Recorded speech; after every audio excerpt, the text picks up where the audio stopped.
Então, pessoal, agora vamos ver o seguinte: a gente verificou que, se considerarmos um dimorfismo determinado por genes que estão no mesmo, o gene que tem dois alelos no mesmo cromossomo, a gente verificou que a transmissão hereditária desses alelos, né, vão seguir um padrão de 3 para 1, ok?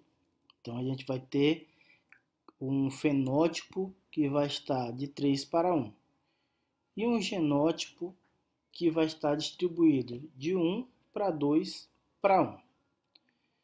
Isso é em decorrência, né, que a gente fez a demonstração de como é que a hereditariedade de um gene com dois alelos é transmitida ao longo das gerações.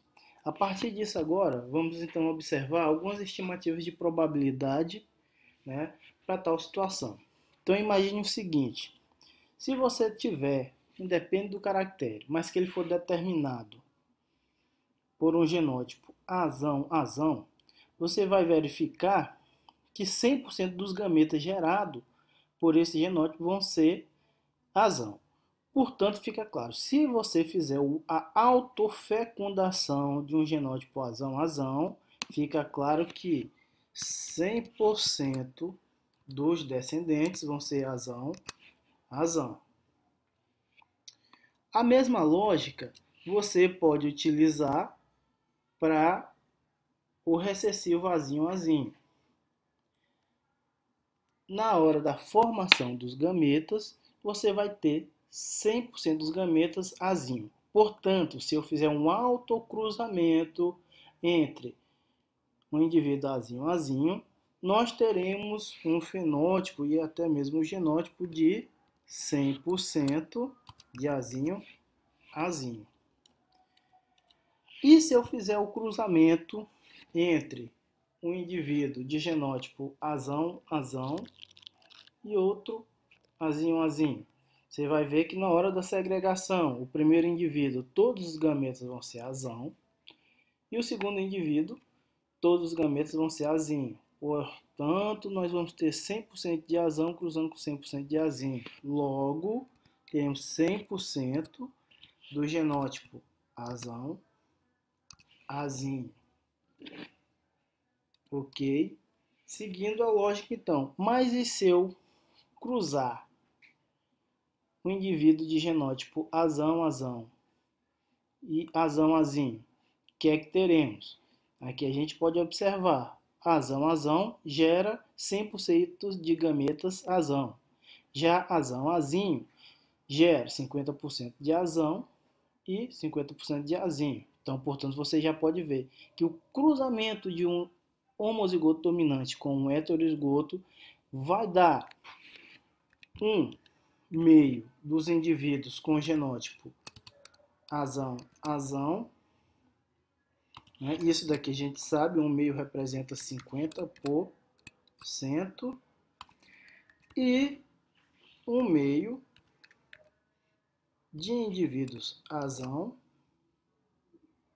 azinho, né, que também representa 50%. Ok, vamos lá seguindo o raciocínio. E se eu cruzar um indivíduo homozigoto recessivo com um heterozigoto? Mesma lógica, um homozigoto recessivo gera 100% de gametas azinho. O heterozigoto, 50% de azão, 50% de azinho. Portanto, ao fazermos esse cruzamento, o que é que vamos obter? Se nós cruzarmos indivíduos dessa característica, vamos ter um meio dos indivíduos sendo azinho, né, que representa 50%, e mais um meio de indivíduos azinho, que representa 50%. Agora, vamos para a última situação. E se eu tiver dois indivíduos heterozigóticos, como vai ser essa relação? Você está vendo, então, que o que é que vai acontecer?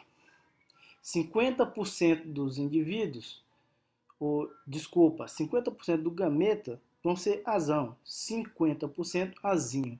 Nesse sentido, o que é que nós vamos ter? Vamos ter que eu vou poder ter que 1/4 dos indivíduos, quando cruzarem, vão ser azão, azão. Ou seja, isso representa 25%.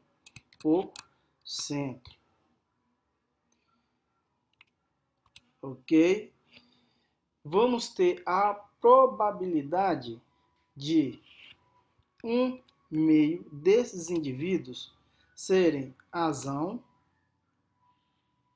azinho, que representa 50%. E 1/4 dos demais indivíduos vão ser azinho, azinho, que representa 25%. Tá? Então, veja só, considerando, né, a primeira lei de Mendel, tá? Nós, dependendo das condições, ou seja, do genótipo, qual genótipo está presente e quais deles cruzam entre si, essas são as probabilidades encontradas para cada um dos genótipos, né, que vão ser descendentes dos cruzamentos parentais. Então, pessoal, isso, né, é um elemento bem importante para a gente lembrar quando for trabalhar com probabilidades em genética.